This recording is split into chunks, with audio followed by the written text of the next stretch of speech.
Ce message vous a été préparé par le Ministry of Unlimited Holy Ghost et vous êtes avec Mauro Dieu d'amour, volume 2, la venue du royaume de Dieu. Que la paix et la grâce vous soient données de la part de notre Seigneur Jésus-Christ. Sermon 310, l'Évangile de Jésus-Christ. Prions. Père éternel, nous te louons, nous te remercions. Tu nous as gardés, tu nous as protégés. Tu nous donnes notre occasion d'écouter ta parole. Merci Seigneur. Au nom de Jésus-Christ, nous prions. Que ton nom soit sanctifié, que ton règne vienne, que ta volonté soit faite sur la terre comme au ciel. Au nom de Jésus-Christ, nous prions que tu ouvres nos cœurs, nos pensées, nos oreilles, nos yeux, afin que nous puissions comprendre et appliquer ta parole. Nous voulons être changés et transformés par ta parole en ton image préférée. C'est au nom de Jésus-Christ que nous prions. Amen. Aujourd'hui, on va lire en Luc chapitre 23, versets 13 à 25. La Bible nous dit, Pilate a assemblé les principaux sacrificateurs, les magistrats et le peuple, leur dit, vous m'avez amené cet homme comme excitant le peuple à la révolte. Et voici, je l'ai interrogé devant vous, et je ne l'ai trouvé coupable d'aucune des choses dont vous l'accusez. Hérode non plus, car il nous l'a renvoyé. Et voici, cet homme n'a rien fait qui soit digne de mort. Je le relâcherai donc après l'avoir fait battre de verges. À chaque fête, il était obligé de le relâcher en prisonnier. Ils s'écrièrent tous ensemble, fais mourir celui-ci et relâche-nous Barabbas. Cet homme avait été mis en prison pour une sédition qui avait eu lieu dans la ville et pour un meurtre. Pilate leur parla de nouveau dans l'intention de relâcher Jésus, et ils crièrent, crucifie, crucifie-le. Pilate leur dit pour la troisième fois, quel mal a-t-il fait? Je n'ai rien trouvé en lui qui mérite la mort. Je le relâcherai donc après l'avoir fait battre de verges. Mais ils insistèrent à grands cris, demandant qu'il fût crucifié, et leurs cris l'emportèrent. Pilate prononça que ce qu'il demandait serait fait. Il relâcha celui qui avait été mis en prison pour sédition et pour meurtre, et qu'il réclamait, et il livra Jésus à leur volonté. Ça, c'est un Luc chapitre 23, versets 13 à 25. Sachez où vous allez, car parfois le diable peut sembler amical. Comme nous le savons, c'est le diable qui a introduit dans Judas l'idée de trahir Jésus.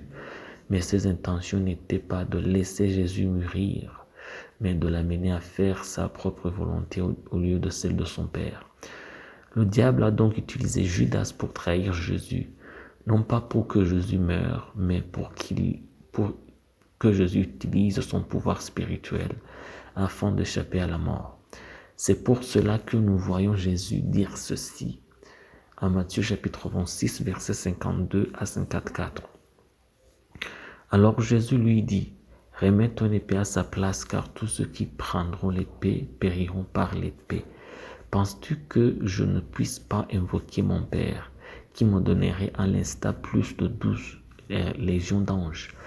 Comment donc s'accompliraient les Écritures d'après lesquelles il doit en être ainsi? Ça, c'est Matthieu chapitre 26, versets 52 à 54. Le diable voulait que Jésus échoue à la volonté de Dieu et succombe à sa propre volonté. Lorsque le diable n'a pas réussi à retourner Jésus contre son Père, il a alors essayé d'autres moyens pour l'empêcher d'être tué.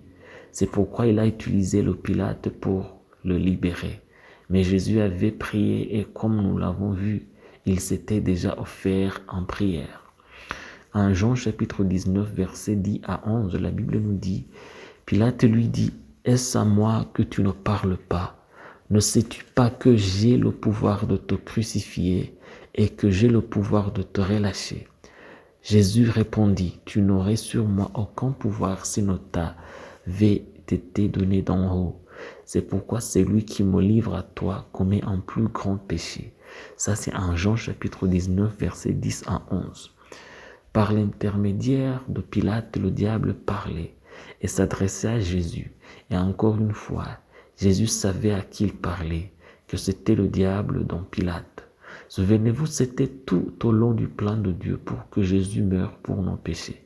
Tout ce qui voulait arrêter cela n'était pas du Seigneur. Qu'est-ce que vous apprenez d'ici?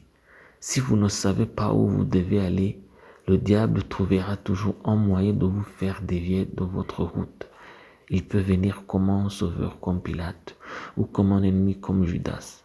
Mais il arrive aussi que le Seigneur utilise vos ennemis pour réaliser sa volonté. C'est pourquoi vous devez toujours avoir l'esprit clair en ce qui concerne la volonté de Dieu dans votre vie. Prions. Père éternel, nous te louons, nous te remercions. Ta parole est toujours vraie. Nous acceptons ta parole. Au nom de Jésus-Christ, Père, nous prions. Que ton nom soit sanctifié, que ton règne vienne, que ta volonté soit faite sur la terre comme au ciel. Au nom de Jésus-Christ, nous prions, Père Céleste, d'ouvrir nos yeux sur ta volonté, afin que nous puissions marcher toujours sans être égarés par le diable. Nous voulons vivre selon ta volonté.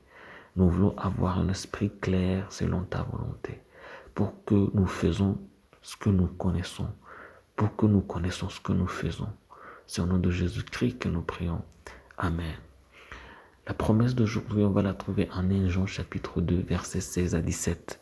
La Bible nous dit, car tout ce qui est dans le monde, la convoitise de la chair, la convoitise des yeux, et l'orgueil de la vie ne vient point du Père, mais vient du monde. Et le monde passe et sa convoitise aussi. Mais celui qui fait la volonté de Dieu demeure éternellement. Ça, c'est en 1 Jean chapitre 2, versets 16 à 17. Que Dieu vous bénisse d'être avec nous, que vous bénisse d'avoir écouté sa parole. Je prie pour vous au nom de Jésus-Christ, que Dieu vous remplisse de son amour, qu'il vous remplisse de sa parole, qu'il vous remplisse de son Esprit Saint. Dans tout ce que vous faites, que l'amour de Dieu reste avec vous, que vous soyez guidés par le Saint-Esprit. Au nom de Jésus-Christ, que le royaume de Dieu soit avec vous, que l'amour de Dieu reste avec vous. Au nom de Jésus-Christ, que vous soyez bénis. Amen. Soyez un partenaire de Dieu. Suivez et recommandez notre page Facebook et notre chaîne YouTube. Partagez la dévotion avec vos proches. Lisez et écoutez tous les jours et vous verrez vraiment Dieu dans votre vie. Que Dieu vous bénisse. Vous pouvez trouver les links dans la description du vidéo en dessous. Cet message vous a été préparé par le Ministry of Unlimited Holy Ghost et vous a été présenté par Maoro Dieu d'amour. Que la paix et la grâce vous soient données de la part de notre Seigneur Jésus-Christ. Amen.